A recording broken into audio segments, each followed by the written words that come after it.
Muy buenas tardes. Les damos la bienvenida nuevamente al diplomado técnico. Hoy estaremos en nuestro tercer módulo. Hoy tendremos pues dos conferencias a cargo, la primera de la doctora Patzán y la segunda del doctor Leonel Pérez. Entonces le damos muy bien la bienvenida, recordándoles que el día de hoy nuevamente pues se sube a la plataforma la guía de trabajo número 3 del módulo correspondiente al módulo 3 que estará abierta a partir del día de hoy hasta la siguiente semana. Entonces, sin más que atrasarnos, pues le vamos a dar la bienvenida a la doctora Verónica Patzán. Ella ya pues estuvo a cargo de la primera conferencia de este diplomado.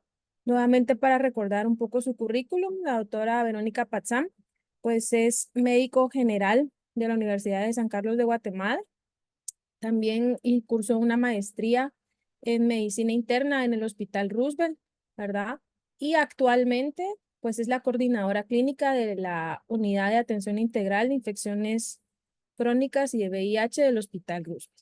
Entonces le damos la bienvenida a la doctora Patzán y le dejo la pantalla y el micrófono, doctora. Muchas gracias por colaborarnos con esta conferencia.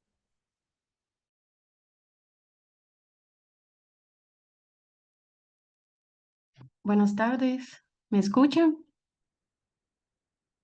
Sí, sí, doctor. Sí, Sí.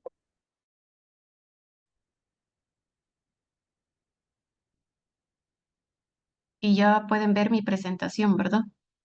Así sí, es. así es. Bueno, entonces vamos a comenzar eh, con otro de los temas asignados para este módulo, que es epidemiología de las infecciones de transmisión sexual. Y este es un tema también muy importante y muy interesante debido a que todos los días, ¿verdad? Los que trabajamos en salud, en el área de infecciosas, pues siempre vamos a encontrar pacientes y cada vez son más los pacientes que tienen más de alguna enfermedad de transmisión sexual. Por lo tanto, es importante conocer acerca de este tema muy interesante y muy diverso también. Entonces, a manera de introducción, realmente hay muchas bacterias, virus y parásitos, todos los cuales se pueden transmitir y pueden producir infecciones de transmisión sexual. Según las últimas estimaciones de la Organización Mundial de la Salud, aproximadamente 38 millones de personas en América en una edad comprendida de 15 a 49 años, tienen una infección de transmisión sexual, la cual puede ser clamidia, puede ser gonorrea, sífilis o una infección causada por tricomonas. Y todas estas enfermedades es importante saber que son enfermedades que se pueden curar con antibióticos, o sea, son enfermedades que tienen una cura. Y por lo tanto, hacer el diagnóstico de estas enfermedades es muy importante para poder tratarlas. Estas infecciones no se tratan, entonces pueden tener consecuencias graves para la salud, ¿verdad? Pueden tener complicaciones, muchas de estas enfermedades se pueden transmitir de una madre a su bebé, ¿verdad? Y esto puede tener complicaciones también durante el parto o puede tener complicaciones en el bebé. Entonces es muy importante la detección también en las mujeres embarazadas. Y aquí tenemos en este esquema cuáles son los números, ¿verdad? Lo que nos interesa acá, como ustedes pueden ver, es en la región de las Américas que, como ya les mencioné, hasta 74 millones de personas padecen de alguna enfermedad de transmisión sexual y de forma global se calcula que 374 millones de personas en una edad comprendida de 15 a 49 años tienen alguna de estas enfermedades que ya mencionamos, que puede ser sífilis, gonorrea, clamidia y tricomonas, que son las que más se ven.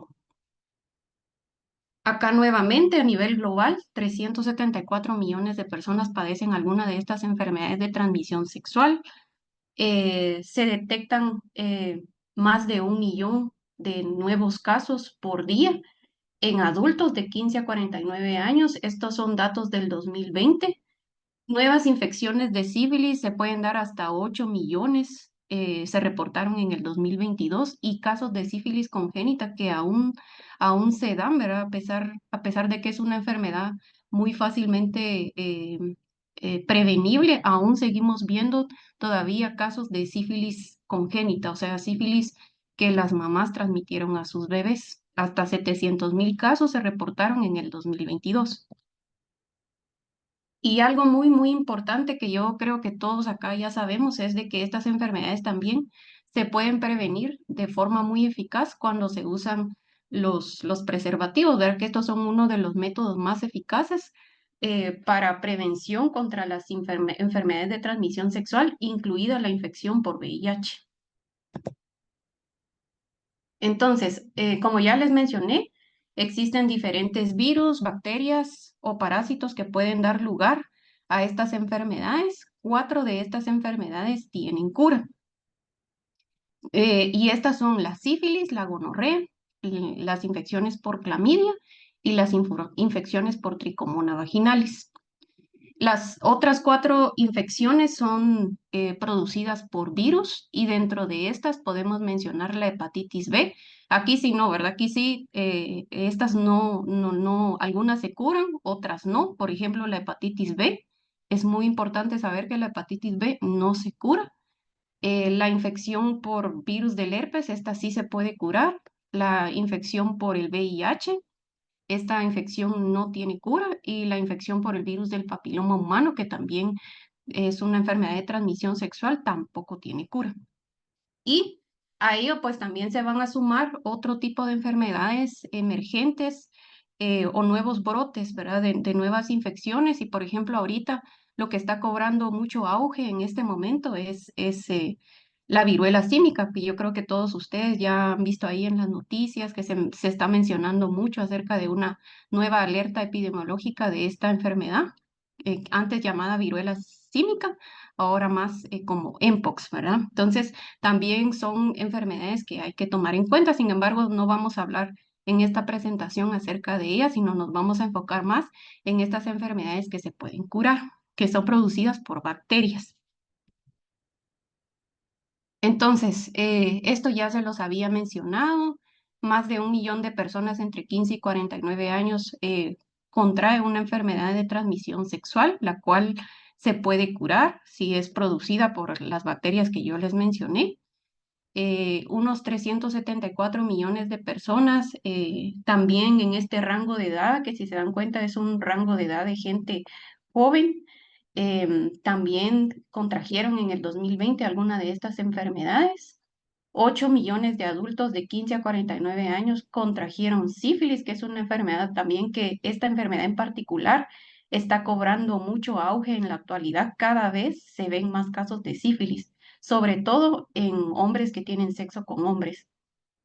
Y se calcula que más de 500 millones de personas de 15 a 49 años también padecen de alguna infección en los genitales por el virus del herpes simple. Eh, Hablando también de otros datos, la infección por el virus del papiloma humano, este virus en particular se ha asociado, su importancia es que se asocia a cáncer en las mujeres de cuello uterino, ¿verdad? Entonces, es un dato muy, muy importante de saber, ¿verdad? Que este virus no solo causa las lesiones en los genitales que algunos hemos visto, que son las lesiones em, papulares, ¿verdad? Sino que también, más allá de eso, de forma crónica, el virus se puede asociar a cáncer, tanto en las mujeres como también en los hombres, ¿verdad? Pero lo vemos con más frecuencia en las mujeres. Otros datos importantes también es de que en el 2022 hasta 1 millón de mujeres que tenían sífilis tuvieron complicaciones en los partos, ¿verdad? Porque como ya mencionamos, esta enfermedad se puede transmitir si no se trata, ¿verdad? Si no se trata, la sífilis se puede transmitir de una madre embarazada a su bebé. Por eso es muy importante la detección, ya que esta enfermedad prácticamente puede ser transmitida tanto en el primer trimestre, en el segundo trimestre y en el tercer trimestre del embarazo se puede transmitir al bebé si no se detecta que la mamá lo tiene. Y por eso es muy importante que las pacientes embarazadas lleven un control prenatal para poder hacer la detección de forma temprana de estas enfermedades. También es muy importante mencionar que las enfermedades de transmisión sexual van a afectar directamente la salud sexual y la salud reproductiva de las personas que la van a padecer, ¿verdad? Puede llegar a tener complicaciones tan graves como, por ejemplo, la esterilidad, el cáncer y, como ya lo mencionamos, las complicaciones del embarazo.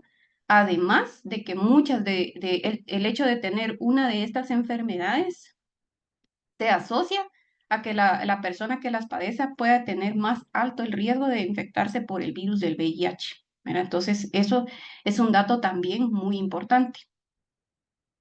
Y como dato también para mencionar es la resistencia a los antibióticos, ¿verdad? Cada vez es más frecuente de observar la resistencia a los antibióticos, lo cual va a complicar el tratamiento de estas enfermedades. Sobre todo, muy mencionado con la gonorrea. Estos son otros datos también en este esquema. Ustedes pueden ver cuáles son los datos basales para el 2020 y cuáles son los objetivos para lograr en el año 2030, en el año 2030. Y básicamente es poder disminuir todos los casos de estas enfermedades de transmisión sexual, tanto de sífilis, de gonorrea, de clamidia, de tricomonas, de VIH, ¿verdad? Que de esto ya hablamos en las clases anteriores. El objetivo es poder disminuir las cifras para el año 2030. En esta figura, ustedes pueden observar la distribución de los nuevos casos de hepatitis B, hepatitis C eh, y VIH, nuevas infecciones de hepatitis B, de hepatitis C y VIH, tanto en hombres como en mujeres. Y estos son datos actualizados en el último reporte de este año, ¿verdad? Pero son datos del 2022. Entonces, ustedes pueden ver aquí que pues los casos siguen siendo pues bastante altos aún. Y en esta gráfica también, ¿verdad? Podemos observar cuál ha sido el comportamiento de los nuevos casos de estas enfermedades, pero aquí ya vamos a ver acerca de las enfermedades causadas por bacterias o por parásitos como lo son tricomonas, clamidia, gonorrea y sífilis. Esta distribución se hace tanto en hombres como en mujeres y ustedes pueden ver aquí la cantidad de personas infectadas con alguna de estas enfermedades, ¿verdad? No es importante que ustedes se aprendan estas cifras, sino es únicamente para ejemplificar cuánta todavía carga de estas enfermedades seguimos teniendo a nivel mundial. Y estos son los números de muertes causadas por VIH, por las hepatitis o por alguna de estas enfermedades de transmisión sexual, por lo cual, pues también es importante, ¿verdad? Sobre todo con VIH, que aún sigan habiendo muchas muertes a causa de esta enfermedad por los retrasos en los diagnósticos, también en hepatitis B y hepatitis C, que son enfermedades que se relacionan, si no se tratan, ¿verdad? La hepatitis B puede evolucionar a cirrosis y cáncer de hígado al igual que que la hepatitis C. Lamentablemente con VIH y hepatitis B no existe una cura como tal. Sí existen tratamientos que pueden controlar estas enfermedades, pero cuando ya se hace un diagnóstico muy tardío, entonces es cuando ya podemos ver este tipo de complicaciones. Ahora en el caso de hepatitis C, sí, ya contamos con tratamientos que pueden curar la hepatitis C, lo cual es muy bueno, ¿verdad? Porque si detectamos a un paciente que tiene hepatitis C, este paciente puede curarse y son tratamientos que los tenemos disponibles en la clínica.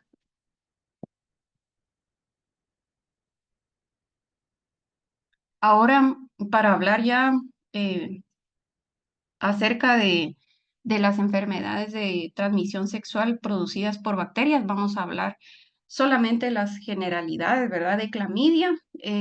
La infección es causada por Clamidia trachomatis. Se considera una infección de transmisión sexual y es la infección No, mamá, no. y es la infección más frecuente a nivel mundial y se da con mayor frecuencia, como ya lo vimos, en gente joven que está en una edad sexualmente activa. Ya vimos que el rango de edad donde es más frecuente estas infecciones es de 15 a 49 años por lo general. Es donde vamos a ver la mayor cantidad de personas infectadas con clamidia. Esta infección puede causar, en las mujeres puede causar cervicitis y en los hombres puede causar uretritis. También puede causar infecciones fuera de los genitales, como por ejemplo en hombres que tienen sexo con hombres podemos ver infecciones rectales. Puede haber, por ejemplo, una infección grave, una proctitis grave a causa de clamidia. También es muy importante saber que si estas infecciones no se tratan o no se detectan a tiempo, pues van a causar complicaciones graves en la salud tanto de las mujeres como de los hombres. En las mujeres puede llegar a provocar, por ejemplo, una infertilidad. Y es importante también saber que esta enfermedad no tiene características de síntomas como tal, como para poder diagnosticar que alguien tiene esta enfermedad, porque muchas mujeres y muchos hombres prácticamente pueden no tener ningún síntoma de que están infectados por esta bacteria. ¿Verdad? Una complicación que también está cobrando mucho auge en la actualidad, causada por esta bacteria Clamidia trachomatis, es el aumento de los casos de linfogranuloma venéreo, ¿verdad? Esta enfermedad es causada por clamidia, por ciertos serotipos de clamidia, que son el 1, el 2 y el 3 y que esta enfermedad es una complicación ya un poco más grave, ¿verdad? Porque sí ya va a haber úlceras genitales y afectan el tejido linfático. Esta es una enfermedad que se está viendo con más frecuencia en hombres que tienen sexo con hombres. Entonces, sí es importante saber que el linfogranuloma venéreo está asociado a clamidia. Otra de las enfermedades que mencionamos es la gonorrea. La gonorrea está causada por Neisseria gonorrea y es la segunda enfermedad de transmisión sexual causada por una bacteria más frecuente a nivel mundial, ¿verdad? Esta es una enfermedad que también la vemos con bastante frecuencia en los pacientes en la clínica y se va a transmitir a través de las relaciones sexuales, tanto vaginales, anales u orales, sin protección en una persona que tenga gonorrea. Y acá también les vuelvo a mencionar lo mismo, ¿verdad? Lamentablemente muchas veces las personas no saben que tienen estas enfermedades porque no van a causar mayores síntomas o también muchas personas piensan que estas enfermedades se van a transmitir únicamente en las relaciones vaginales o en las relaciones rectales, ¿verdad? Pero particularmente la gonorrea también se puede transmitir durante las relaciones orales si no se usa una protección. Y también es muy importante saber que también es una enfermedad que la mamá la puede transmitir al bebé durante el parto y puede causar complicaciones eh, en el bebé o puede causar infecciones en el bebé. Y lo que les mencionaba, ¿verdad? Que esta enfermedad va a ser asintomática en las mujeres. Las mujeres por lo general no van a tener síntomas y sin embargo pueden estar infectadas por gonorrea. Lo que les mencionaba también anteriormente es de que cada vez está habiendo más resistencia a los antibióticos para poder tratar adecuadamente estas enfermedades.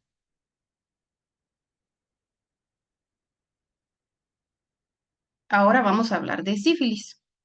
Con respecto a la sífilis, esta es una infección también causada por una bacteria que se llama Treponema pallidum y que va a causar esta enfermedad llamada sífilis.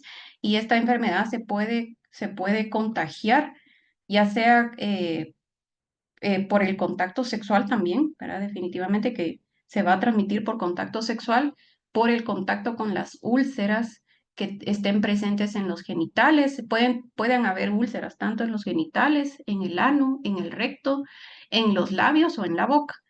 Pero acá también, ¿verdad? Es algo muy característico de todas estas enfermedades que estamos hablando, es de que no necesariamente los pacientes van a tener estas úlceras, ¿verdad? De hecho, por ejemplo, en la sífilis, hasta la mitad de los pacientes no van a tener absolutamente nada, ¿verdad? O sea, algunos pacientes sí van a tener las úlceras, o sea, se van a poder ver, y es más fácil de observar en los hombres que en las mujeres. Por lo tanto, digamos que la sífilis va a ser más fácil de diagnosticar en los hombres porque ellos se van a dar cuenta cuando vayan a presentar una sífilis, una úlcera, perdón, porque las lesiones van a estar en el pene. Sin embargo, en los genitales en general. Sin embargo, en las mujeres esto es más difícil de detectar. ¿Por qué? Porque estas úlceras por lo general no duelen, no son dolorosas. Entonces, las mujeres pues no van a poder observar que tienen úlceras adentro de la vagina y por lo tanto esta enfermedad es más difícil de diagnosticar en las mujeres.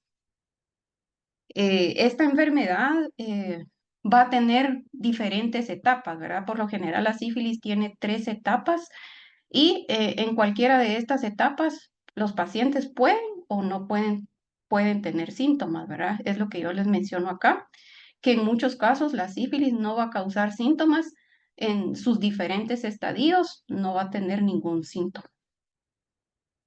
Si una paciente que está embarazada tiene sífilis y no se detecta tempranamente, entonces esta enfermedad se puede transmitir al bebé y puede entonces haber una sífilis congénita. Y esto es muy fácil de prevenir si a la paciente que está embarazada lleva un adecuado control prenatal y se le hace la detección de estas enfermedades, ¿verdad? Durante su control prenatal. Por lo general, cuando una paciente acude al control prenatal, siempre se le van a hacer sus pruebas, ¿verdad? Combinadas, tanto de VIH, de sífilis y de hepatitis. Y esto se puede prevenir si se encuentra que la paciente tiene sífilis, entonces esto es muy fácil de prevenir porque entonces se puede tratar a las pacientes con los antibióticos que están indicados para esta enfermedad y así poder prevenir la transmisión de la enfermedad al bebé. Con respecto a sífilis, les mencionaba anteriormente que es una enfermedad que está cobrando bastante, cada vez se observan más casos y sobre todo se están viendo muchos casos en ciertos grupos de población, como por ejemplo los hombres que tienen sexo con hombres, las mujeres trans y las trabajadoras sexuales. Y la sífilis también es una enfermedad que es muy fácil de curar, ¿verdad? Porque se puede curar con un curso de antibióticos. En general se usa la penicilina, previa hacer la prueba de penicilina, ¿verdad? Entonces, para poder tratarla es importante poder diagnosticarla. Y ya por último vamos a hablar acerca de tricomonas. Este es un parásito, Tricomona vaginalis, y también es una causa muy importante de infecciones de transmisión sexual y que también se puede curar. Con respecto a la tricomoniasis, acá vamos a ver que va a afectar sobre todo a mujeres, pero no tan jóvenes, sino que esta enfermedad va a afectar sobre todo a pacientes ya un poco mayores, entre los 40 y los 50 años. En las mujeres, muchas veces también regresamos a lo mismo, ¿verdad? Hago énfasis en que casi que todas estas enfermedades muchas veces no van a causar ningún síntomas y esta no es la tricomonas, prácticamente se puede comportar de la misma forma porque muchas veces las pacientes mujeres, que es quienes más van a padecer esta enfermedad, no se van a dar cuenta que tienen la enfermedad porque no va a dar un síntoma específico como tal. Y lo característico es que va a dar un flujo, ¿verdad?, abundante, con mal olor, que puede ser verdoso o amarillo. Entonces, pero muchas mujeres no van a tener esto. Y es asintomática hasta en un 50% de las mujeres y en los hombres todavía muchísimo más, ¿verdad? O sea, los hombres va a ser menos frecuente que se den cuenta que tienen esta enfermedad. También es una enfermedad que se va a contagiar por relaciones sexuales. Y también el hecho de presentar una infección por tricomonas vaginalis durante el embarazo, ¿verdad? Si no se trata de forma adecuada, esto puede traer consecuencias en el embarazo y se ha relacionado sobre todo a la ruptura prematura de membranas uterinas, al parto prematuro y en los niños que tengan, cuando nacen, un bajo peso al nacer. Entonces, estas son las complicaciones que puede tener esta enfermedad.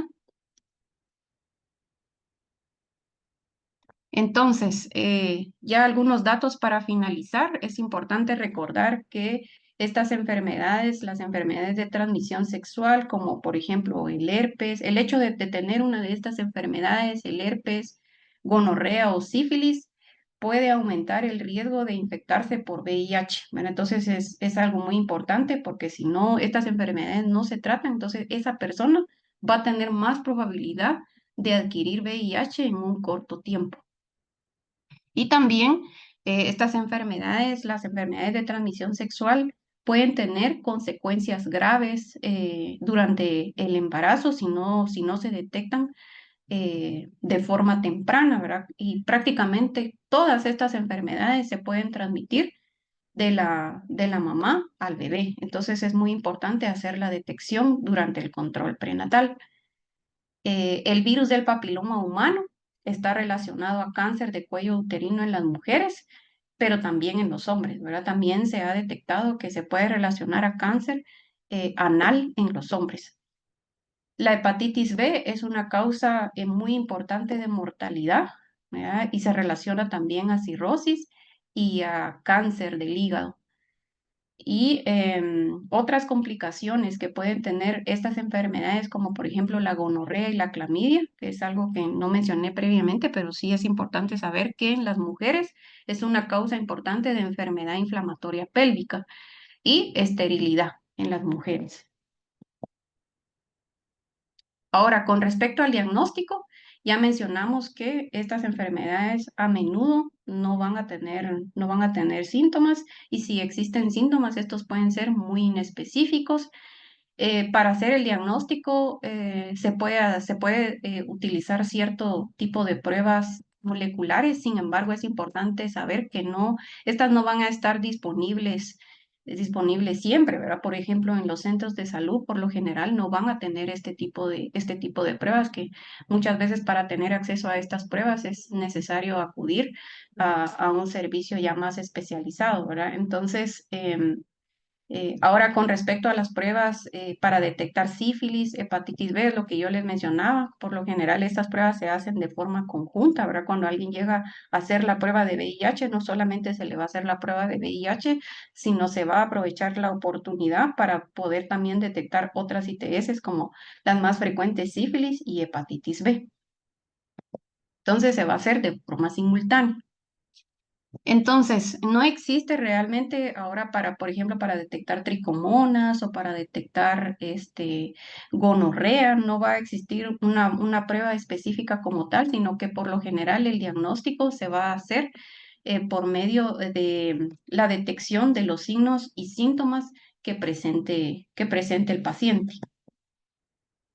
Entonces se va a hacer un tratamiento que se llama tratamiento sindrómico y esto se va a basar en algoritmos clínicos previamente establecidos que el personal de salud debe de estar familiarizado. Eso es importante también, ¿verdad? Que el médico que está atendiendo a la paciente debe de estar muy familiarizado con estos síntomas para poder detectar estas enfermedades, porque si no, entonces va a ser bastante frecuente que se le pase a hacer el diagnóstico de estas enfermedades y por lo tanto poder tratarlas adecuadamente. Y como ya lo mencioné, a veces es difícil también hacer el diagnóstico porque si el paciente no presenta síntomas, entonces no se va a poder hacer este diagnóstico. Estas enfermedades se pueden curar, son muy fáciles de tratar cuando ya se hace la detección, cuando el paciente pues ya tiene los síntomas o se hizo una prueba de tipo molecular y se pueden curar con antibióticos. Ahora, con respecto a las otras enfermedades causadas por virus, los antivíricos son los medicamentos que se van a usar para este tipo de enfermedades, como por ejemplo el VIH, que únicamente va a ser un tratamiento a largo plazo, ¿verdad? No para curar, al igual que con la hepatitis B. Ahora, en el caso de la hepatitis C, esta afortunadamente sí se puede curar. Y algo muy, muy importante de mencionar también es que cuando se haga la detección de una enfermedad de transmisión sexual, es muy importante preguntar acerca de las parejas, ¿verdad? Porque no solamente es de tratar a la persona que tiene la enfermedad, porque luego va a ir nuevamente con su pareja, van a volver a tener relaciones sexuales y eso es un ciclo de nunca acabar. Entonces, por eso es muy importante que cuando se hace el diagnóstico en una persona que tiene una enfermedad de transmisión sexual, es muy importante preguntar acerca de la pareja o las parejas que ha tenido recientemente para poder contactar a estas personas y también poder darles el tratamiento adecuado a estas personas para evitar que la enfermedad se siga propagando. Y con respecto a la prevención, eh, es, ya les había mencionado que uno de los métodos más importantes, más efectivos, si se usa de forma adecuada, es el uso del preservativo. ¿Verdad? Eso ya está muy, muy sabido que si se usan los preservativos de forma adecuada, se van a poder transmitir muchas de estas enfermedades. Las vacunas también, como por ejemplo para la hepatitis B, si bien no existe una cura como tal para la hepatitis B, sí se puede prevenir, ¿verdad? Usando las vacunas que por lo general van a tener muy pocos efectos secundarios y son muy, muy eficaces para prevenir estas enfermedades. También actualmente ya se cuenta con vacunas para prevenir el virus del papiloma humano.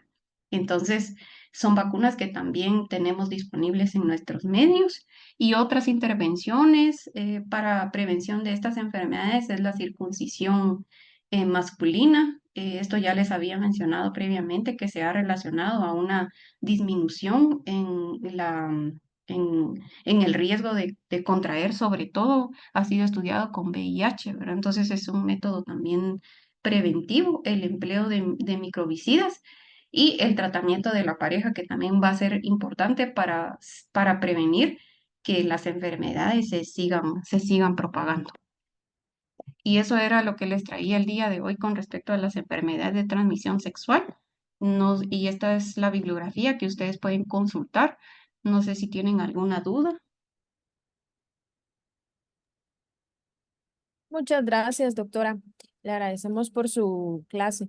Fíjese que en el chat sí hay una pregunta. Nos ¿Mm? indica Luis Javier, dice, ¿hay registros de treponema pallidum resistentes en Guatemala? Pregunta. No, en Guatemala por lo general, no, que yo sepa, no hay registros todavía acá de resistencia. Nosotros en la clínica seguimos tratando a los pacientes con pautas de ceftriaxona y por lo general los pacientes responden bastante bien a este antibiótico.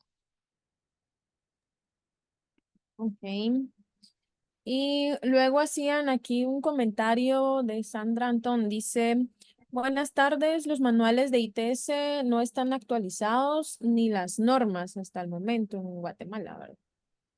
Sí, eso, la verdad es que eso ya sabemos que acá en Guatemala siempre, eh, con respecto a las normas y a las guías, siempre van como 5 años de retraso, ¿verdad? Lo mismo pasa con la guía de VIH, que ya muchas veces estamos trabajando ya con nuevos antirretrovirales y en las guías aún se mencionan tratamientos antirretrovirales que ya no se usan y la verdad es que sí, eso es muy frecuente de ver aquí en Guatemala, así que yo les recomiendo que si ustedes se quieren actualizar con respecto a enfermedades de transmisión sexual, pueden consultar, por ejemplo, las guías de la OMS o también aquí la bibliografía que yo les dejo también está actualizada. Ok, bueno, muchas gracias, doctora.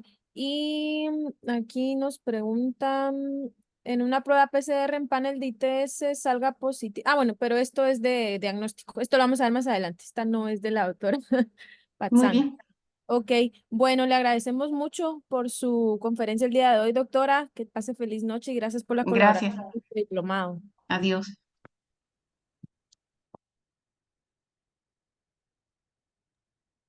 Bueno, como segunda charla del día de hoy, para ya ir terminando con nuestra primera parte del módulo, tendremos la charla del doctor Leonel Pérez Barahona. Él, solo para recordarnos nuevamente, ya nos dio una clase previamente, pero pues su currículum es médico general egresado de Honduras. Es médico internista con una maestría en el Hospital Roosevelt por la Universidad de San Carlos de Guatemala y tiene la maestría y especialidad de infectología de adultos, también realizada en el Hospital Roosevelt por la Universidad San Carlos de Guatemala. Actualmente jefe de infectología en el área de encamamiento del Hospital Roosevelt y a cargo de pacientes VIH en encamamiento. Entonces, le damos una bienvenida. Él nos hablará el día de hoy sobre las enfermedades de transmisión sexual y sus manifestaciones clínicas, ¿verdad? Le dejo la pantalla, doctor. Buenas noches.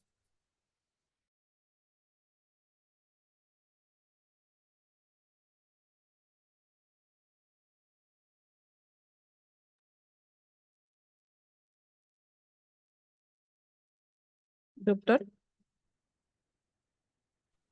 ¿Me escuchan ahorita? Sí, ahí Sí, sí sí, lo sí.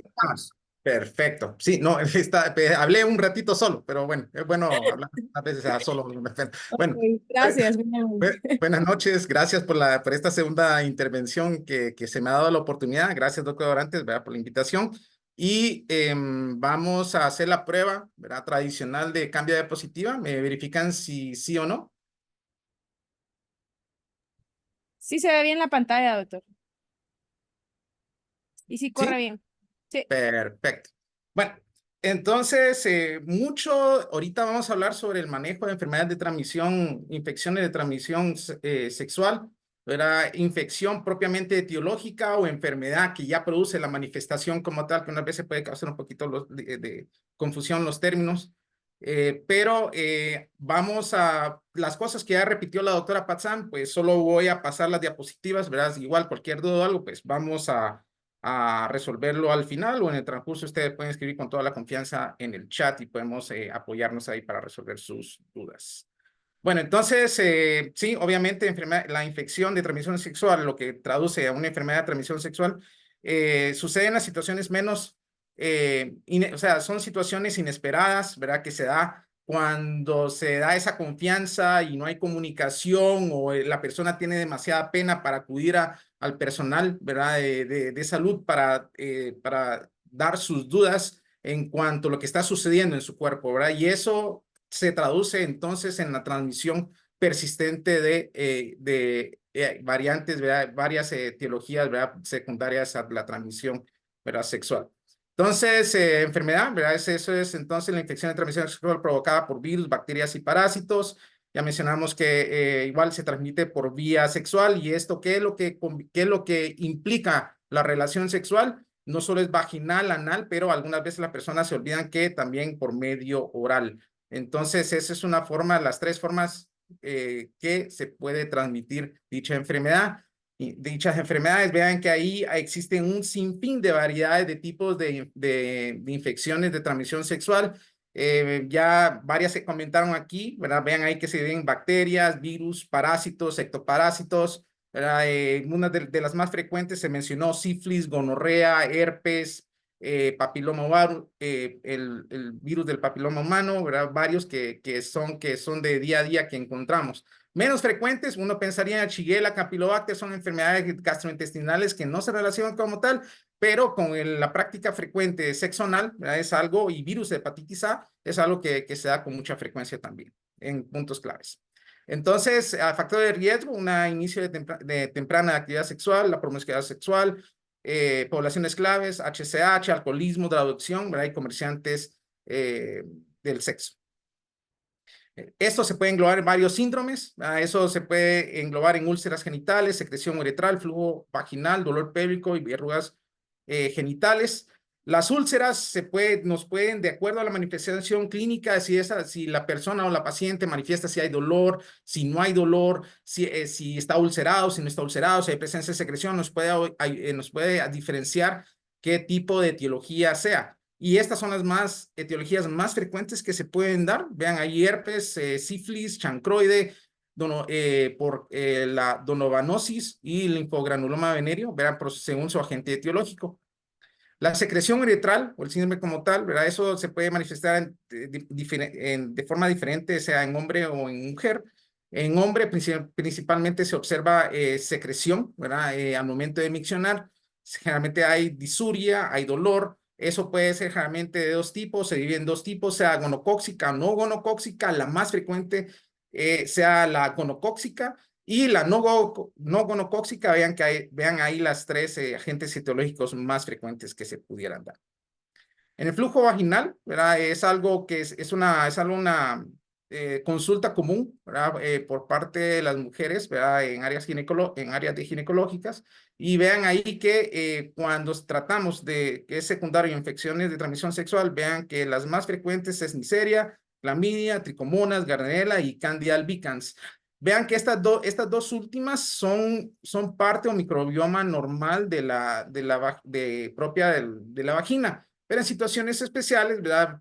Y una de las más frecuentes que se puede dar, secundaria a alteraciones metabólicas, secundario a diabetes mellitus, hay una descompensación de azúcar y eso entonces permite que exista la área fértil para que se reproduzcan dichos hongos o bacterias y eso puede causar causas no infecciosas, ¿verdad? No ITS como tal, ¿verdad? Y que sean de otra causa o otra índole, ¿verdad? Que se deben de tratar de otra manera. Toda esta secreción, ¿verdad? Tiene una fisiopatología, ¿verdad? Generalmente se produce a nivel del cuello uterino o la pared vaginal. Y vean ahí que la vaginosis bacteriana, algunas veces o nos equivocamos que es secundario a una infección de transmisión sexual y no es así el caso, ¿verdad? Pueden ser, como les comenté, ciertas situaciones, alteraciones hormonales, alteraciones de glicemia en el cuerpo, ¿verdad? Que predispone a que exista una sobreproducción de bacterias y no esté necesariamente relacionada a una infección de transmisión sexual. Entonces ahí esa es la típica foto que van a observar ustedes a nivel del examen físico en una persona que esté cursando entonces con gonorrea. Vean una secreción purulenta, ¿verdad? Que hay una descarga, ¿verdad? A nivel uretral, a nivel del pene o cuando se hace el examen ginecológico a nivel de cervix del cuello uterino, vean que hay un exceso de producción purulenta como tal. Preguntaron sobre la presencia de resistencia de cepas de gonorrea en Guatemala. Como comentó la doctora Patzán, eso no es muy frecuente o no se ha documentado como tal en esta área. Váyanse ustedes a Asia, vayan a darse su paseo por África, ¿verdad? Entonces ahí con seguridad sí existen, ¿verdad? Cepas que son resistentes y obviamente con términos de globalización, ¿verdad? Eso con seguridad, ¿verdad? Se va a detectar en algún momento o el abuso de antibióticos. Sí es cierto, gonorrea pensamos a nivel genital, pero recuerden, ¿verdad? Las prácticas orales se pueden documentar también a nivel de la faringe, una secreción purulenta, ¿verdad? Ardor al momento, ¿verdad? Ardor persistente, dolor al tragar, ¿verdad? Y tienen que tener alta sospecha clínica y los antecedentes epidemiológicos del paciente para poder entonces pensar que ese paciente está cursando con una gonorrea, ¿verdad? A nivel de faringe.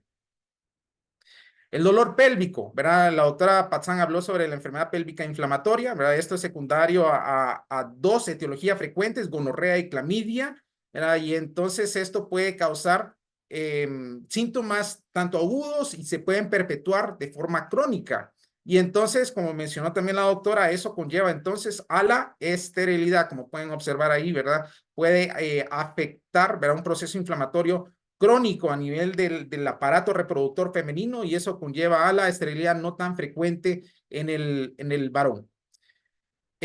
A otras manifestaciones clínicas, el dolor abdominal, el flujo, fiebre, molestia de orinar y dolor al momento de tener la relación sexual. Estos son hallazgos atípicos, no tan frecuentes, pues se pueden manifestar no solo a nivel pélvico, sino que también la mujer puede manifestar dolor a nivel del cuadrante superior derecho, o sea, cerca del hígado, donde tiene la vesícula, ¿verdad? Puede manifestar dolor y uno pensaría, ¿y cómo va a estar eso relacionado con una enfermedad pélvica inflamatoria? Pero se puede extender a ese nivel, a nivel de la cápsula del hígado, y forma a nivel, cuando se hacen la laparoscopía exploratoria, se pueden ver esas ligas, ¿verdad? Esas ligas que son la inflamación a nivel de la cápsula del hígado, ¿verdad? Y son adherencias que conllevan entonces todas estas manifestaciones clínicas como tal, que es el síndrome de Fitzhugh-Kruger, ¿verdad? Entonces, así se llama ese síndrome y se relacionan esas ligas que si ustedes pueden observar ahí, lo relacionan así como que fueran los cordones de un violín.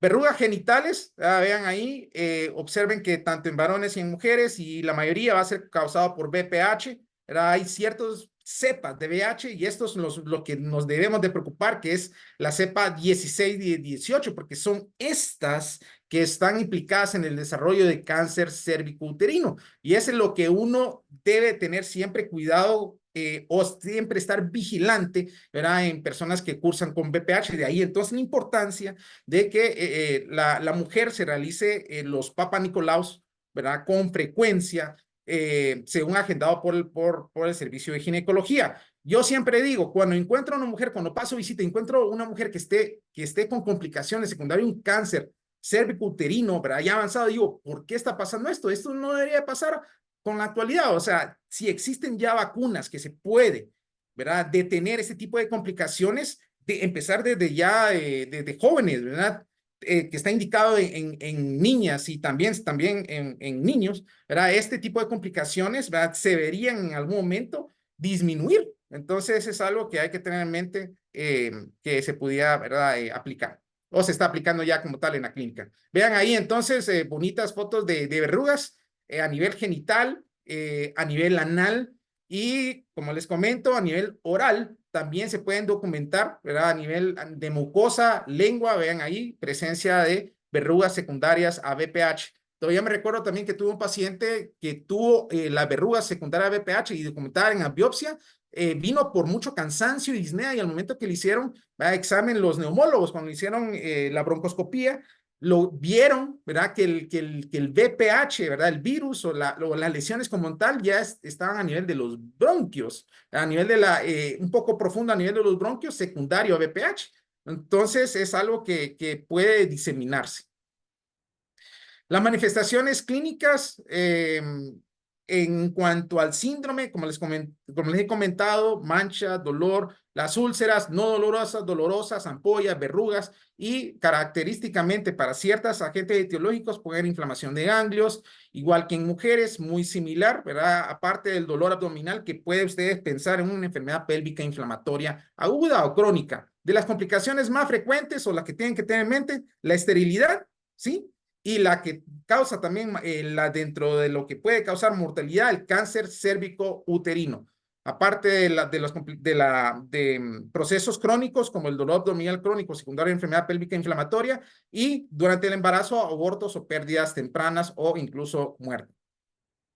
Ya también la doctora habló un poquito de sífilis, entonces vean que eso es a nivel mundial, hay poblaciones claves, HCH, pacientes infectados con VIH, comerciantes de sexo y embarazadas. Antes, en un momento en la historia, toda persona, poblaciones que padecían de sífilis, generalmente se les daban nombres del país que odiaban, del país, si X país odiaba a otro país, entonces se le decía la enfermedad de Portugal o la enfermedad de Alemania o la enfermedad polaca, ¿verdad? Esa era como una forma de insulto en tiempos de antes. Y en algún momento era una de las principales causas de muerte. Vean ahí la figura de mano derecha superior, ¿verdad? Solo le ganaba tuberculosis, pero sífilis era la segunda causa de mortalidad. Entonces, una alta incidencia y prevalencia de la enfermedad a nivel mundial. Vean ahí, 12 millones de personas infectadas a nivel mundial. La mayor parte de los países del mundo hay presencia de sífilis. La sífilis congénita es un serio problema, de ahí la importancia, entonces, como comentaba la doctora Pazán, el tratamiento en la mujer embarazada. Y es increíble que ahora, en vez de que disminuya, se ha documentado un incremento muy importante de sífilis congénita, algo que no debería de pasar ya teniendo teniendo ya las medidas de control y protocolos que se deben de seguir para poder detectar de forma temprana el sífilis, la sífilis. Entonces, es algo que está ocurriendo actualmente, un importante aumento como tal, causado por el treponema pallidum. Vean que es una forma como de lombriz que que va moviéndose, ¿verdad? Se va moviendo, ¿verdad? En su eje, y generalmente se requiere el tratamiento por excelencia a base de la penicilina, y requiere niveles a nivel de sangre que sean constantes, que tengan cierta estabilidad. Y ahí entonces el uso de la frecuencia del uso de la penicilina benzatínica, que mantiene estabilidad de esos niveles de penicilina en sangre por varios días, porque el problema con el treponema es que su metabolismo es algo lento. Entonces, para que procese la penicilina como tal y que actúe a nivel del treponema, toma su tiempo. Importante relacionar un poco de historia de Tuskegee. Tuskegee es un lugar en Estados Unidos, en el estado de Alabama. Tuskegee, si usted lo buscan de una forma a nivel de información, tiene algunos antecedentes importantes. Se relacionó mucho a lo que eran eran personas afroamericanos que eran de combate en la Segunda Guerra Mundial, y se ganaron varios honores, ¿verdad? Durante la Segunda Guerra Mundial, derribando aviones alemanes y protegiendo a los bomberos B-52. Pero tiene una historia, un lado oscuro, y eso fue los experimentos que se realizaron allí en Alabama. Y esto se dio al cabo de que eran personas que se habían documentado que tenían sífilis y se les dijo que se les iba a tratar, pero eso nunca se dio. Y vieron la evolución natural de la enfermedad, y estas personas, y esto eran afroamericanos, eran poblaciones pobres, ¿verdad? Que lastimosamente no tenían una voz en ese momento, y se sometieron a estos experimentos para ver la evolución natural de sífilis sin su consentimiento. Hay una película relacionada a esto, si la pueden ver algún día, se llama Miss Everest Boys, relacionado a estos experimentos de Tuskegee. Pero uno se hubiera imaginado que solo en Estados Unidos, pero no, esto también pasó en Guatemala, y esto fue patrocinado para el gobierno de Estados Unidos. Y esto se conoció 60 años después. Estos documentos están en una biblioteca. Una investigadora que fue la doctora Susan Reverie estaba estudiando sobre sífilis y se encontró las notas de investigación del doctor John C. Cutler, donde observaron que habían tratado 1,300 personas aquí en Guatemala, y eran personas que se encontraban en institucionalizadas por problemas mentales, presos o comerciantes sexuales. 1,300 personas se sometieron a estos experimentos sin su consentimiento, y 83 personas fallecieron secundario a ello. Estas son fotos, ¿verdad? de personas, de guatemaltecas que eran sometidas a estos experimentos para ver la evolución de sífilis. Vean ahí que hubieron varios artículos en el periódico. Se entrevistaron personas, ¿verdad? Que se habían sometido y que habían sobrevivido como tal, a tal grado que allá en el 2008, ¿verdad? Cuando estaba el presidente Álvaro Colón, ¿verdad? Recibió una llamada por parte del expresidente Barack Obama, pidiendo disculpas, que se habían efectuado estos experimentos aquí. No hubo ninguna compensación económica, ¿verdad? Para los que fueron afectados, y es algo que todavía se está peleando en la actualidad.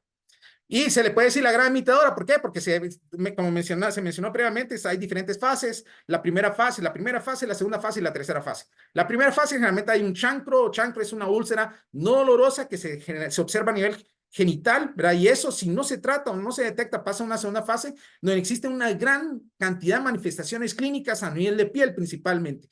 Y si eso no se logra detectar después de 10, 15 años, progresa a una fase donde existen mayor tipo de complicaciones a nivel de cerebro, ojos, corazón, que es la sífilis terciaria.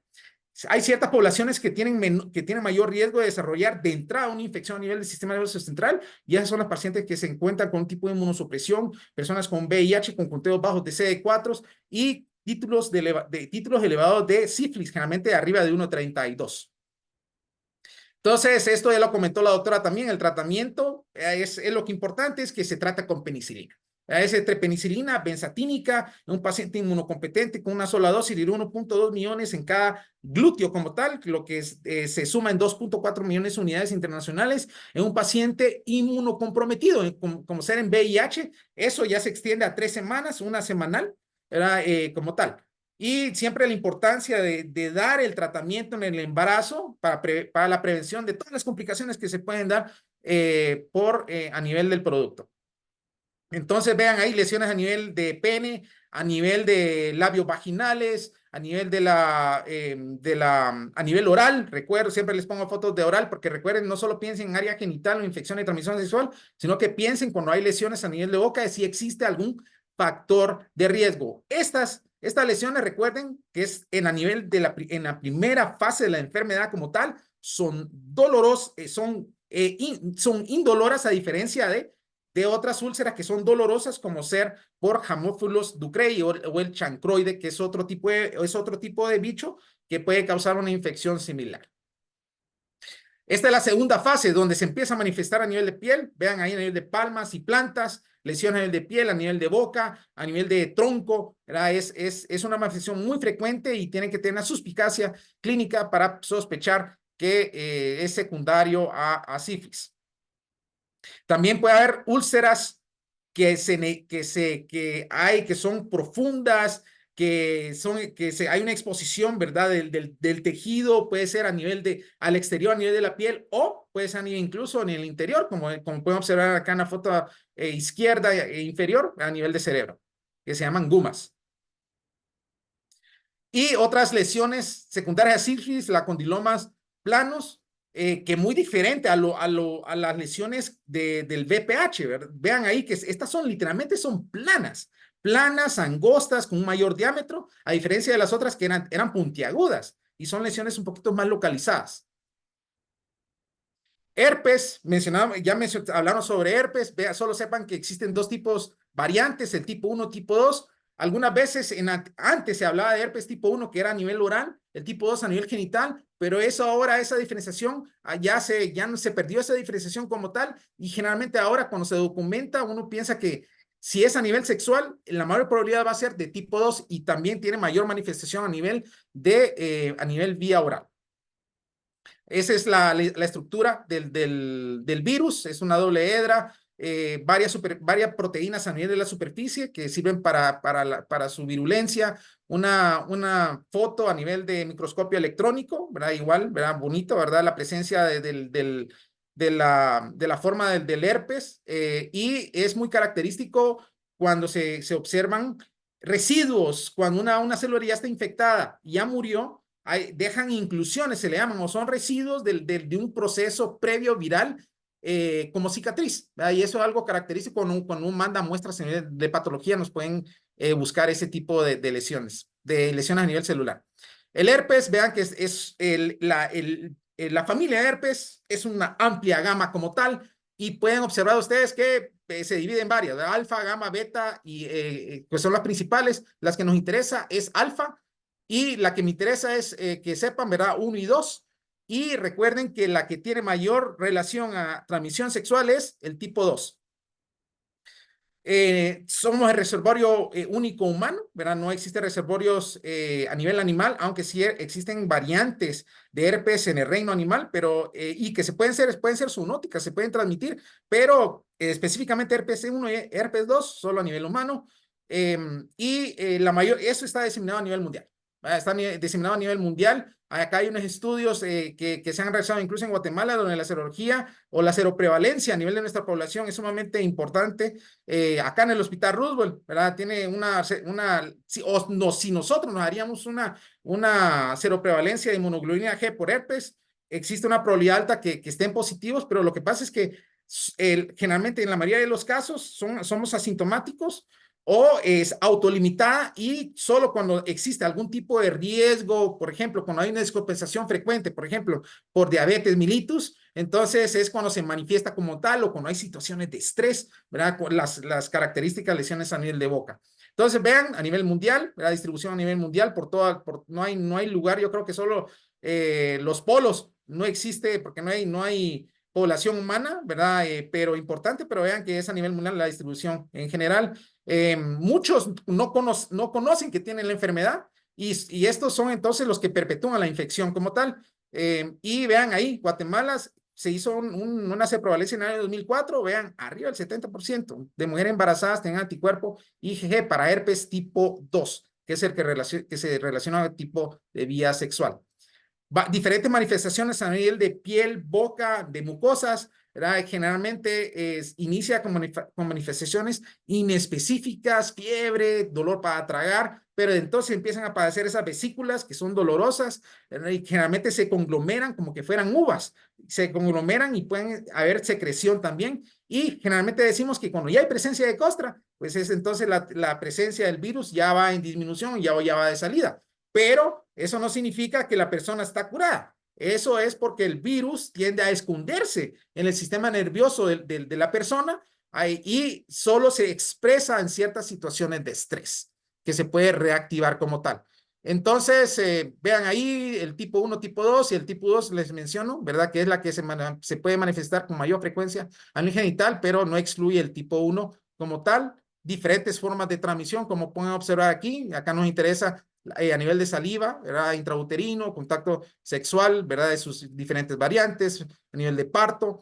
Y como comentó también la doctora Patzán, recuerden que el tipo, si existen lesiones a nivel genital, y sea como el herpes, predispone, facilita más la infección por parte de VIH, porque hay una microabrasión, en una abrasión se pierde esa barrera al nivel de la mucosa y las células de defensa, obviamente llegan ahí para defendernos, pero se exponen a la vez al virus y eso entonces permite que exista ese riesgo de transmisión.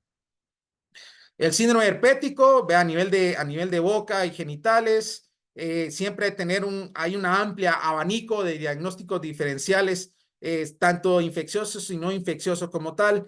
La transmisión, ¿verdad? En cuanto que les comenté que es a nivel de mucosas, pero se logra esconder a nivel del sistema nervioso y lo que es la infección genital generalmente se va a esconder a una base, a un área o un punto localizado del sistema nervioso central que es a nivel del ganglio sacro, que es S2 y S5.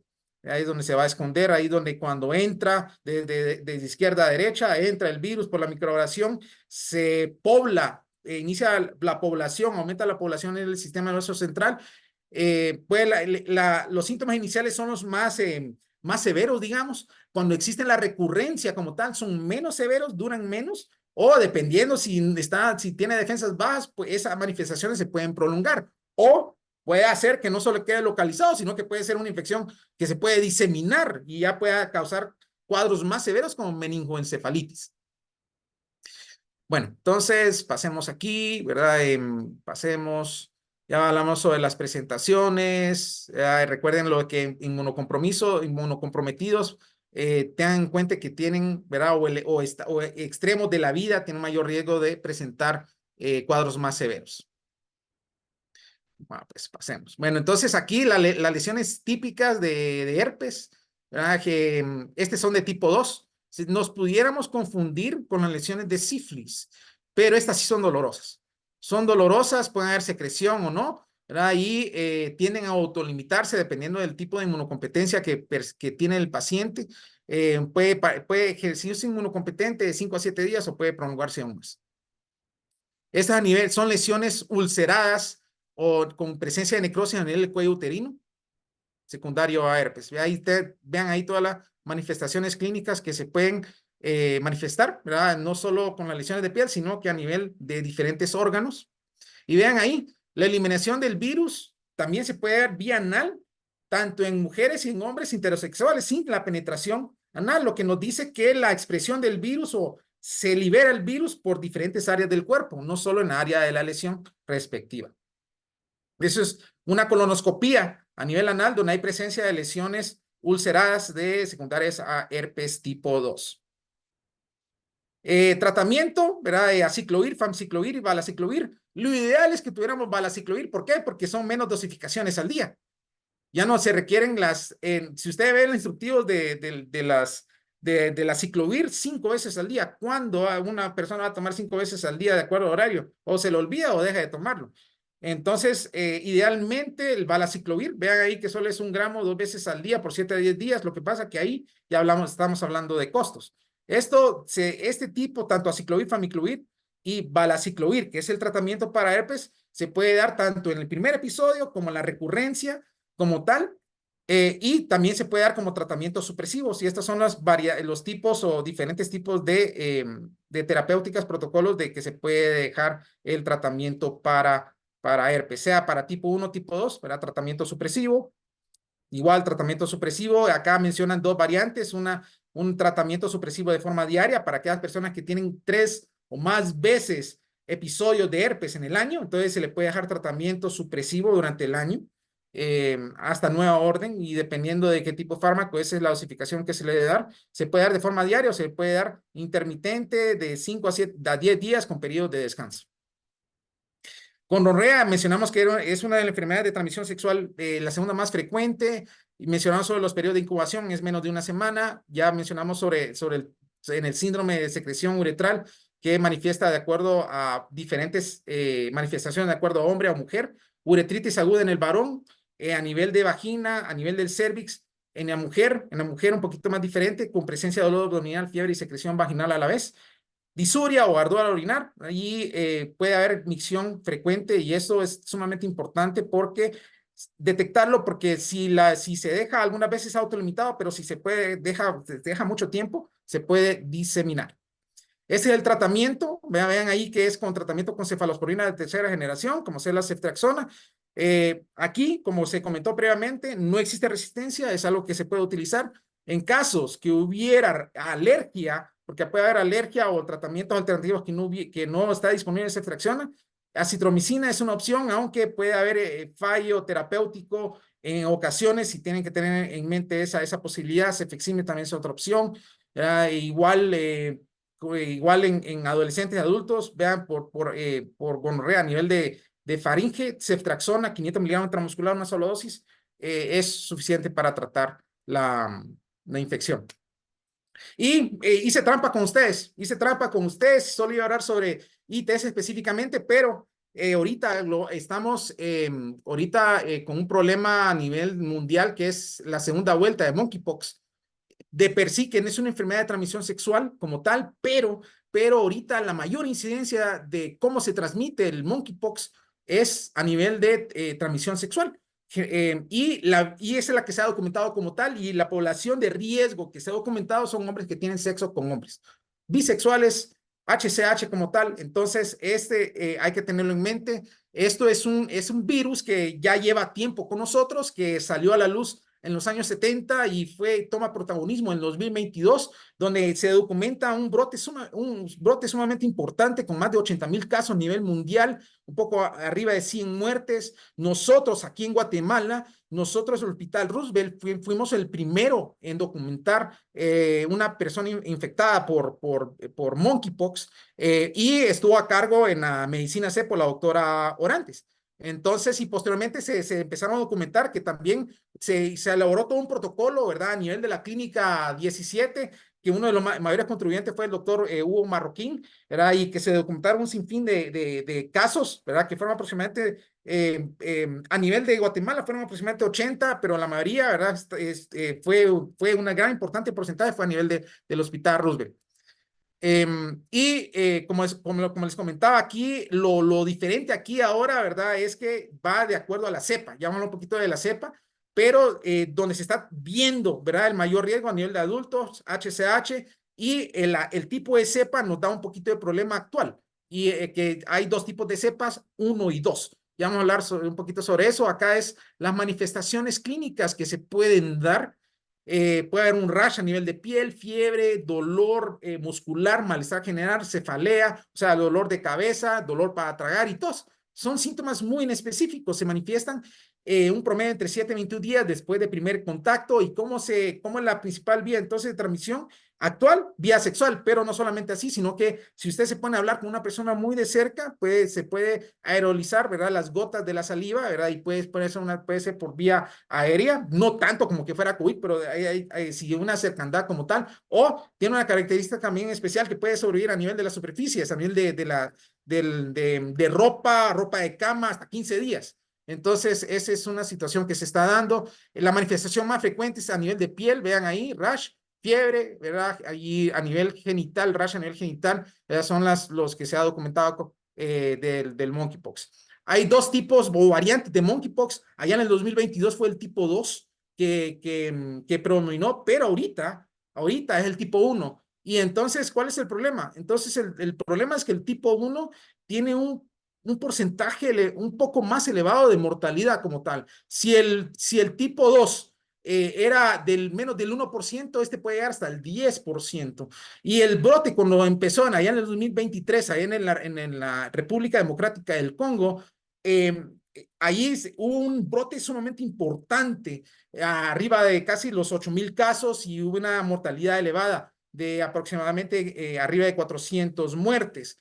Pero lo que se ha visto también es que va cambiando un poco, la cepa se está comportando un poquito diferente y puede hacer, ¿verdad?, que esa mortalidad vaya disminuyendo, ¿verdad? Pero es algo que tenemos que tener en mente. Ya la OMS ya dio una alerta sobre el brote de monkeypox.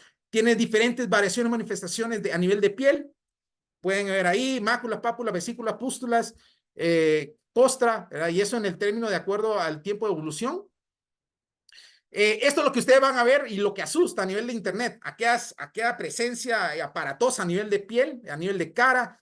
Esto no es tan frecuente, por lo menos lo que nosotros vimos en Guatemala no fue tan frecuente, sino que lesiones más localizadas a nivel de piel. La foto de mano de izquierda superior, ese sí fue de un paciente nuestro, ese es de los primeros pacientes que vimos, esa fue la lesión inicial a nivel genital. Pero todavía me recuerdo que la doctora Arantes tuvo un paciente infectado con un VIH que tuvo una infección sumamente importante a nivel genital, que fue yo creo que fue la primera muerte de monkeypox aquí en Guatemala, ¿verdad? Y se puede complicar fácilmente porque se sobreinfecta con facilidad y si no hay defensas adecuadas, igual no ayuda. O sea que pacientes inmunocomprometidos, extremos de edad de vida, mujeres embarazadas, o algún tipo de situación especial son las personas que corren riesgo de padecer este tipo de enfermedad. Ya comentó también la doctora Pazán de cómo evitar, ¿verdad? Idealmente va a ser entonces el uso de barreras, el condón, el preservativo, la abstinencia, si es posible, la monogamia, ideal, ¿verdad? Para la prevención de las enfermedades de transmisión sexual, evitar el uso de drogas y alcohol, que ahora es muy frecuente en las fiestas, el uso como tal, y ahí entonces hay una desinhibición total y se pierde, ¿verdad?, el control en ese tipo de situaciones. Siempre atención cuando existe atención o no tener la pena de acercarse a las unidades de salud para cuando existen dudas o si hay que dar un manejo adicional secundario. Bueno, eso es todo, ¿verdad? Muchas gracias por su atención. Traté de hacer un resumen un poquito, ¿verdad?, un poco rápido, pero igual cualquier duda, pues estamos a las órdenes.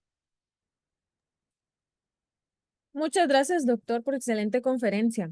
Aquí tenemos un par de preguntas que nos hace la audiencia. Entonces, la primera de ellas dice, permítame, doctor. ¿La sífilis se cura o solo se trata con penicilina? Preguntan. Sí, o sea, bueno, la sífilis se puede curar, sí, de acuerdo, se puede curar.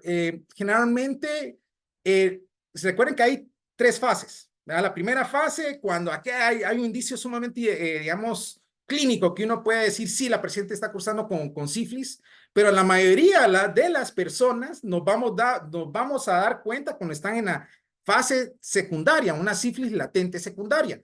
Ya la persona está asintomática, no tiene ningún síntoma como tal, ¿verdad? Puede haber manifestaciones a nivel de piel, como les mencioné, que era la gran como que imitadora como tal. Y independientemente de eso, si se da tratamiento con penicilina, ¿verdad? Como según protocolo, sí se cura la sífilis. Lo que sí, hay que dar un seguimiento a la persona de acuerdo a las titulaciones que se hacen por medio de ciertos exámenes, como ser el RPR o BRL, uno va viendo titulaciones y eso debería disminuir 4 veces del valor original. O sea que si me sale, digamos, un número, pongamos un número 1 en 32, idealmente yo creo que eso llegue 1 en 4, 1 en 2, que baje. Y puede hacer que después de tratamiento, la persona va a hacerse un examen a los 6 meses y se va a hacer, y sale otra vez esa titulación 1, 2, 1, 4. Pero ¿será que no me funcionó el tratamiento? ¿Qué pasó? Y lo que pasa es que después de tanto tiempo de presencia del treponema en el cuerpo, tarda su proceso el cuerpo para poder aclarar, para poder sacar todos esos anticuerpos del cuerpo y negativizar. Y para serles sincero, la mayoría de las personas que han sido tratadas es raro que negativicen. Ya pueden llegar hasta 3 a 5 años con pruebas positivas, pero no significa que la persona esté cursando con una enfermedad activa. Ahora, diferente que una persona que llega en la fase terciaria, ya con secuelas, pues ya puede eliminar el treponema del cuerpo, sí, pero secuelas ahí queda. Eso puede pasar, sí. Muchas gracias, doctor. Aquí preguntan el tratamiento del Mpox. Muy bien. Tratamiento en Mpox. Ahorita, si yo tuviera ahorita tratamiento, se lo daría específicamente, pero no hay. No hay un tratamiento específico, hay tratamiento de soporte. Cuando la persona tiene monkeypox, idealmente es aislarlo y dependiendo de los criterios, si amerita que se quede en el hospital o se vaya a su casa, pero con un excelente plan educacional de aislamiento y no estar en contacto con nadie. No existe un tratamiento específico. Generalmente los pacientes que tuvimos ingresados fueron porque tenían algún tipo de sobreinfección que había que darle un tratamiento antibiótico adicional para resolver la infección secundaria. Pero no existe nada en especial. Hay ciertos medicamentos que son inhibidores específicos de ciertas moléculas del virus, que se llama ADN polimerasa, y hay otros medicamentos que ayudan o que inhiben la maduración de ese virus que están en prueba. No existe un medicamento específico como tal, pero sí se está trabajando en ello. Lo que sí hay, y eso es algo positivo, que existen vacunas. Sí existen vacunas para prevenir el monkeypox, pero le tengo la mala noticia que no tenemos disponible en Guatemala, solo en países de primer mundo, ¿verdad? Donde sí tienen la capacidad para poder pedirlo, aunque eso no debe ser una excusa de no tenerlo, porque perfectamente ante este tipo de situaciones deberíamos de hacer las estrategias respectivas, aunque sean difíciles, o hacer el intento para tenerlas, porque idealmente estas vacunas se pueden utilizar en poblaciones claves, por ejemplo, en HCH, donde se está dando la situación ahorita actualmente, o personal de salud que está en exposición como tal al virus para que el virus no se perpetúe. O se puede dar en situaciones cuando usted tuvo el riesgo, usted dijo, mi pareja tenía lesiones ahí en piel ahorita y me parecen que fueran de monkeypox o usted consulta, podría ser de monkeypox, pues también la vacuna se puede dar post-exposición. Idealmente, después de las 72, 96 horas de la exposición, se pudiera dar la vacuna de una de las 2 vacunas que existen, pero lastimosamente no contamos con ella. Aquí tal vez, doctor, también para complementar un poquito, tal vez algunos han escuchado el tecoviramat, ¿verdad? Que es un antiviral que ya está aprobado por la FDA, pero para Mpox, ¿verdad? Pero no es algo que se use rutinariamente, solo en casos muy severos y creo que pues al momento solo Estados Unidos lo utiliza eventualmente, o sea, no es que lo utilice con cualquier paciente, ¿verdad? Para, para aclarar un poquito más. Luego, doctor, preguntan, ¿puede en una sola herida, en un área, existir más de un patógeno? Me imagino que se refieren a más de una infección de transmisión sexual. Claro que sí, se puede poder, sí, o sea, no existe una regla de oro donde solo un bicho va a entrar. Incluso ahorita, no ahorita, en los primeros pacientes que se documentaron por monkeypox, uno de ellos tenía una confección se le hizo el PCR a nivel anal, el hisopado, y cabal se le documentó clamidia, trachomatis. O sea, sí puede existir 1, 2, 3 bichos. Claro que sí, puede pasar. Y aquí otra pregunta sobre sífilis, doctor. Dice, ¿una mujer que en todo el embarazo estuvo positiva en sífilis puede dar lactancia materna sin problema? Dice. Siempre y cuando haya sido tratada la sífilis. O sea, la sífilis no se va a transmitir por lactancia materna, eso dejemos claro. La situación es haberse tratado para que no haya habido afectación a nivel del bebé, porque ahí ya fue todo ese proceso de embarazo, ya fue expuesto el bebé al treponema, ya hizo el daño, y entonces ahí ya ¿para qué? Entonces, lo ideal es el tratamiento, el control adecuado prenatal, primero el más importante, eso sería lo ideal. El embarazo, si planea un embarazo, pues hacerse todos sus exámenes, y si todo está bien, perfecto, y si hay algo que se documenta, tratarlo. Si se documenta pues que se infecta durante el transcurso del embarazo, tratarlo en ese momento. Y ya en el posterior, igual, pero que el riesgo de que se transmita sífilis por lactancia, no hay. Ok, doctor. Y ya para finalizar, una última pregunta que nos hacen. Dice, el tratamiento del BPH bucal, refieren, porque la mayoría de pacientes es para lesiones expuestas y se trata con podofilina, pero cuando es bucal, ¿qué tratamiento debe tener? Preguntan. Vocal. Bueno, ahí, Tal vez más sí, faringio, tal vez, ahí, ¿verdad? mande. Tal vez también se refieren a faringia, tal vez, probablemente. Sí, ahí generalmente lo que se tiene que hacer y lo que se ha hecho es quirúrgico. Se somete a un procedimiento quirúrgico para remover la lesión, pero el problema aquí es que el hecho que remuevan la lesión no significa que ya quedó todo bien. Hay una alta probabilidad que esa lesión regrese otra vez en el transcurso del tiempo y requiera otra vez que se someta a una intervención, sea de mínimamente o que sea un procedimiento algo más invasivo para el retiro como tal. Sí, tal vez aquí, doctor, también recordemos que papilomatosis faringia también puede haber incluso, ¿verdad? Entonces también puede Sí, ser una manifestación que también, como usted dice, quirúrgico, o a veces interferón se daba anteriormente pegilado, sí, pero ya es algo que miramos menos, no es algo tanto de acá, tal vez más en Asia, ¿verdad?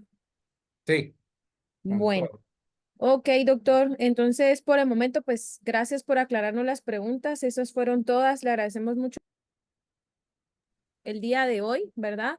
Y pues con esto finalizamos el módulo, bueno, la primera parte del módulo número 3 y le damos muy buenas noches al doctor Leonel Pérez. Muchas gracias, doctor. Buenas noches, gracias por su atención. Hasta la próxima. Bueno, ya solo para finalizar, que pasen todos feliz noche. Como les expliqué, el día de hoy ya estará más tarde, entre el día de hoy y mañana estará habilitada la tercera guía de trabajo, la cual se subirá a la plataforma y que tendrán, como hemos venido trabajando, una semana para realizarlo. Entonces, ahorita nos miramos el día jueves, siempre a las 6 de la tarde, para recibir la clase de diagnóstico de infecciones de transmisión sexual. Que pasen muy feliz noche y nos vemos el día jueves. Feliz noche. Feliz noche. Noches. Feliz noche. Buenas Feliz noches. noche. Hasta pronto.